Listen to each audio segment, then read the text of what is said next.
নিজের চোখে দেখা কিছুদিন আগে একটা জানাজা পড়িয়েছে, খোদার কসম করে বলছে 6:30 ইন্তেকাল করেছে। হসপিটালের বিল দেনে বাড়া নাই, 4-4টা সন্তান।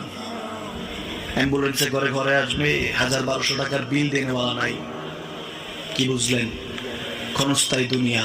মুমিনের কম থাকলেও আমি বলি, কেউ যদি এসে বলে হুজুর একটু দোয়া করে, খুব পেরেশানিতে আছি, আমি তার হাত চুমু খেয়ে বলি তোমাকে মোবারকবাদ, আল্লাহ তোমাকে ভালোবাসে।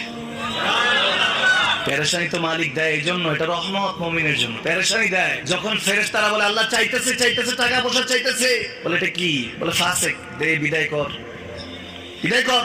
তার চাওয়া চেয়ে বিরক্ত লাগে, বিদায় কর, কি লাগে দে। আল্লাহ 10 কোটি দিয়েছে, 100 কোটি দিয়ে বিদায় কর। মুমিন যখন চাইতে থাকে আল্লাহ আমাকে কিছু লাগবে, যখন একটু করে চায় আমার মাটাকে সুস্থ করে দাও, বাবাটাকে আল্লাহ আমার স্ত্রীকে, আমার আমাকে একটু তৌফিক দাও, চাইতে থাকে মুমিন। আল্লাহ বলে যখন ফেরেশতারা দেখে মুমিন চাচ্ছে, দেরি করতে পারে না, তাড়াতাড়ি খাজানা নিয়ে দিতে নেবে, আল্লাহ বলে রাখোস না, এত তাড়া